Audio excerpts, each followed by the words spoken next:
Hello friends. देखिए दोस्तों, आपने सुना होगा कि कंपनी एक अलग कैरेक्टर होती है जो अपने अंदर के जो इंसान है, जितने भी डायरेक्टर होते हैं, बोर्ड ऑफ डायरेक्टर्स होते हैं, मैनेजर्स होते हैं, शेयर होल्डर्स होते हैं, उससे एक अलग पर्सनालिटी होती है। तो यही चीज़ आज हम इस वीडियो में समझेंगे। दोस्तों, ये काफ़ी इंपॉर्टेंट आंसर है कंपनी लॉ के पेपर के लिए। इस वीडियो में हम समझेंगे थियरीज ऑफ कॉर्पोरेट पर्सनालिटीज़ के बारे में। उसका मीनिंग समझेंगे, कितने प्रकार की थियरीज होती है, fiction theory, realistic theory, bracket theory and purpose theory, और लास्ट में आता है उसका conclusion.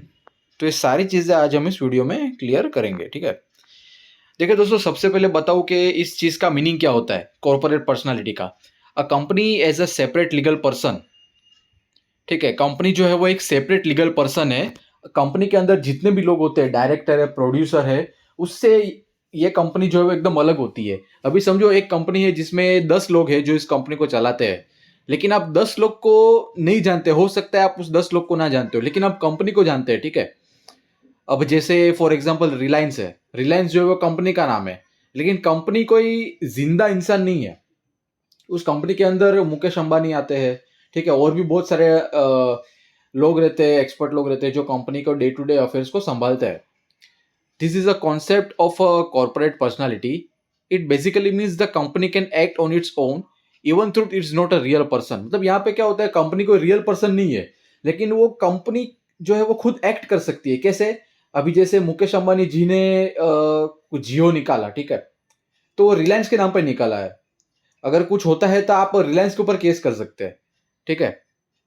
In other words, a corporate personality is a legal doctrine that gives a corporation the ability to act as a separate entity from its owners. This means that a corporation can sue and be sued, enter into contracts and own property in its own name. यहाँ पे क्या होता है, आप company के ऊपर case कर सकते हैं। अभी जैसे एक प्रोडक्ट है, मुझे उस प्रोडक्ट अच्छा नहीं लगा और कंपनी वाले, मैंने जब रिटर्न किया तो कंपनी वाले उसका पैसा नहीं दे रहे। तो उस कंपनी को चलाते हैं 3 लोग, ठीक है। तो अब मैं तीनों पे अलग अलग केस नहीं करूंगा। उस तीनों ने जो कंपनी बनाई है फलाना, उस फलाना पे मैं केस कर दूंगा, तो वो तीनों को ऑटोमेटिकली वो केस अप्लाई हो जाएगा। वो कंपनी जो है वो किसी तीसरे को भी शू कर सकती है। शू मतलब केस करना।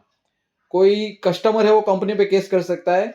सेकंड, कंपनी किसी कस्टमर पे या फिर किसी कॉन्ट्रैक्टर पे केस कर सकती है, ठीक है। और कंपनी अपने नाम पे खुद, यानी कि जो डायरेक्टर है वो कंपनी पे नाम पे किसी कॉन्ट्रैक्ट में एंटर भी हो सकते हैं। यहां तक आपको होप क्लियर हो गया होगा। अब सबसे इंपॉर्टेंट चीज की बात करते हैं दोस्तों, थियरीज ऑफ कॉर्पोरेट पर्सनालिटी। सबसे पहले आते हैं फिक्शन थियरी। दोस्तों, फिक्शन का अगर आपको मतलब पता होगा तो उसमें ही आपको आंसर मिल जाएगा। फिक्शन मतलब एक बनावटी होती है, एक इमेजिनरी स्टोरी होती है हर कंपनी की। Company has a existence but no mind and no soul, hence it's a fiction. It can sue and be sued by others created by law, ठीक है। कंपनी जो है वो सबसे पहले तो कंपनी कानून के द्वारा बनी होती है। अभी जैसे मैं रिलायंस का एग्जांपल दिया, रिलायंस जो है वो कायदे कायदे से बनी है, ठीक है। उसके उसको बनाने के लिए बहुत सारे पेपर साइन करने पड़ते हैं, जो भी लीगल डॉक्यूमेंट है वो बनाने पड़ते हैं। तो हम कंपनी को बोल सकते हैं कि वो क्रिएटेड बाय लॉ है। मतलब यानी कि आपने कागज पत्र पूरा बनाया है, साइज सही सिक्का सब किया है, स्टैम्प ड्यूटी जो भी है सब भरा है, वगैरह वगैरह करके आपने टैक्स भरते हो वगैरह, जो भी है पेपर वर्क वो आपने सब किया है। तो बोल सकते हैं कि company is created by law. Company के अंदर खुद की कोई आत्मा नहीं होती, कंपनी के अंदर खुद का कोई सोल नहीं होता, ना उसका खुद का कोई माइंड होता। अभी जैसे रिलायंस है, रिलायंस कोई इंसान नहीं है। रिलायंस सिर्फ एक कंपनी का नाम है जो एक आर्टिफिशियल है, ठीक है।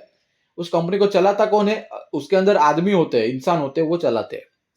तो ये एक फिक्शन हो गया, एक एक स्टोरी होती है फिक्शन, जैसे फिक्शन बुक्स होती है, ठीक है। तो उसी तरह से कंपनी को ये एक पर्सनैलिटी है खुद की। अब दूसरी थियरी है realistic theory.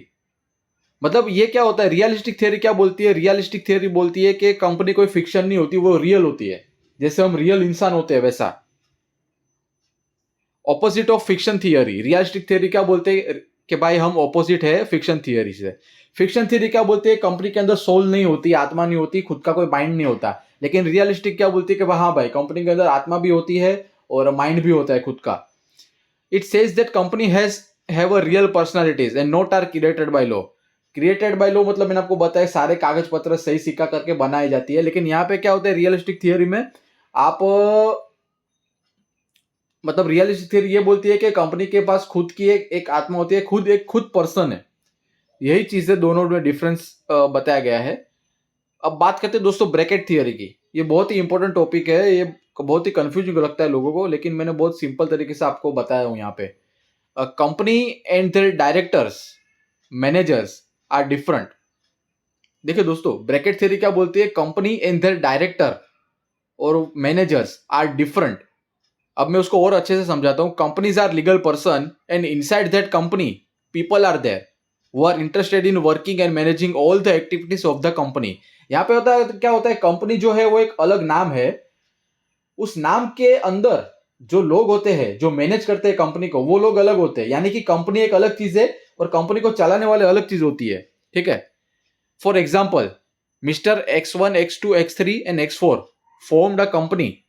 Now if you want to file a case against them, it will be difficult to call them by their different names. Hence, a bracket is placed in their name of the company, that is PQR Ltd. So now, if you want to address something about Mr. X1, X2, X3, and X4, you can use the name of the company, that is PQR Limited. It will be easy to address them all by using the company's name. यहाँ पे क्या होता है, अगर समझो मैं किसी company पे केस करता हूँ, उस कंपनी में समझो 3 डायरेक्टर, एक एग्जांपल देता हूँ, ठीक है, 3 लोग हैं। तो अब मैं कोर्ट में जाऊंगा, मैं बोलूंगा जज साहब, ये फलाना ढिकना ये आदमी ने, 3 लोग हैं, उसने मेरे साथ गलत किया है। तो उससे अच्छा मैं कंपनी का ही नाम ले लूंगा, ताकि जज को भी पता हो कि ये कौन है। ठीक है। और जैसे ही मैं कंपनी का नाम लेता हूं, वो सारे लोग आ जाएंगे उस केस के अंदर, जितने भी लोग उस कंपनी को चलाते हैं।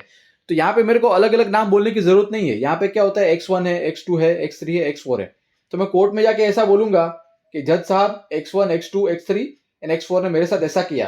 तो मेरे को ये नाम लेते लेते ही शाम हो जाएगी, मैं केस कहां से समझाऊंगा। उससे अच्छा मैं कंपनी का नाम बोल दूंगा, सर PQR, जज साहब PQR लिमिटेड ने मेरे साथ फ्रॉड किया है, खत्म। तो जैसे मैं PQR बोलूंगा, X1, X2, X3 and X4 अपने आप इंक्लूड हो जाएंगे। अब बात करते, उस ब्रैकेट थियरी में आता है doctrine of lifting the veil, because ultimately members and other people manage the company. If a company is doing anything wrong, then members and managing directors can be liable by the court. यहां पे क्या होता है, देखिए दोस्तों, company जो है ना, वो सिर्फ एक नाम है। लिफ्टिंग ऑफ कॉर्पोरेट वेल क्या बोलता है, कंपनी सिर्फ एक नाम है। जब आप कंपनी के नाम को हटाते हैं तो अंदर क्या दिखता है, लोग दिखते हैं। ठीक है। अभी जैसे मैंने रिलायंस का एग्जांपल दिया, अगर रिलायंस के नाम को आप साइड में करते हो, ठीक है, तो अंदर कौन दिखेगा, जो मैनेजिंग डायरेक्टर है वो दिखेंगे। तो अगर आप तो कानून ये बोलता है कि कंपनी जो है वो अलग चीज है, कंपनी को आप जेल में नहीं डाल सकते। कंपनी के जो कंपनी को चलाते हैं, जो इंसान है, जिसके अंदर आत्मा होती है, जिसके अंदर माइंड होता है, उन लोगों को आप पनिश कर सकते हैं। लेकिन कंपनी जो है वो सिर्फ एक नाम है। तो उसी को बोलते हैं लिफ्टिंग ऑफ कॉर्पोरेट वेल। मतलब कंपनी का जो नाम है उसको आप लिफ्ट करो, तो अंदर कौन बचता है, लोग बचते हैं। उस लोग को आप पनिश कर सकते हो और केस आगे प्रोसीड कर सकते हो। उसी को बोलते हैं लिफ्टिंग ऑफ कॉर्पोरेट वेल। यानी कि कंपनी जो है वो अलग चीज है और डायरेक्टर उसके जो है वो अलग चीज अलग होते हैं। अब बात करते हैं दोस्तों पर्पस थियरी। इसका तो नाम में ही आंसर है दोस्तों। Like NGO and other charitable firms etcetera are group of people who are working for some purpose. यहाँ पे क्या होता है दोस्तों, every company has a purpose such as producing electricity, manufacturing cars, mobiles and laptops. So for that particular purpose they are still there. Without purpose it is meaningless to form a company. If the purpose is over, then there is no point in keeping the company open for the future. यहाँ पे क्या होता है, इस दुनिया में जितनी भी कंपनी है, टेस्ला है, रिलायंस है, टाटा है, अदानी है, फिर नेस्ले है, ठीक है, ये सब चीज का, सारी कंपनी का एक पर्पस है। जैसे टाटा है तो इलेक्ट्रिसिटी बनाती है, कार्स बनाती है, ज्वेलरी बनाती है, टाटा का तनिष्क आता है, घड़ियाल बनाती है। रिलायंस है वो भी इलेक्ट्रिसिटी बनाती है, रिलायंस का जियो है, और भी सारे प्रोडक्ट्स है, क्रिकेट दिखाती है। तो ये सारा चीजें जो है वो उसका पर्पस हो गया। इलेक्ट्रिसिटी बनाना रिलायंस का पर्पस है, इलेक्ट्रिसिटी को बनाना यानी कि बिजली को बनाना टाटा का पर्पस है। रिलायंस और टाटा दोनों का पर्पस है बिजली बनाना। तो जब तक वो पर्पस है तब तक उस कंपनी का एग्जिस्टेंस होना जरूरी है। जैसे ही वो पर्पस खत्म हो गया, अभी कल उठ के उन्होंने डिसाइड किया कि मुझे बिजली नहीं बनानी है, तो उस कंपनी को ओपन रखने का कोई मतलब ही नहीं है। तो कहने का मतलब यही है कि हर कंपनी का एक पर्पस होता है। वो पर्पस है तो कंपनी है, अगर पर्पस नहीं है तो कंपनी का आप ओपन करके भी क्या करोगे, ठीक है, क्योंकि कंपनी का पर्पस ही नहीं है तो कंपनी प्रॉफिट नहीं कमाएगी, प्रॉफिट नहीं कमाएगी तो आज नहीं तो कल उसको बंद करना ही पड़ेगा। तो जो पर्पस थियरी है वो बहुत ही इंपॉर्टेंट होती है। अब बात करते हैं दोस्तों कंक्लूजन के बारे में। The concept of a company's personality is debated. Some says it is legal fiction, existing only for on a paper for lawsuit and such, etc. Others believes companies are real entities with their own purpose, separate from people who run them. A middle ground suggests it's a group name for the people involved, but the law treats it as one entity with the ability to lift the veil and hold those people accountable if needed. Overall, how we view the company's personality affected how it interacts with the legal system and the world around it. यहाँ पे क्या होता है दोस्तों, conclusion क्या बोलता है? Some says it's a fiction. जैसे मैंने पहली थियरी बताई वो फिक्शन बोलती है, जिसके अंदर आत्मा नहीं है, जिसके अंदर खुद का कोई माइंड नहीं होता, तो एक काल्पनिक है, ठीक है।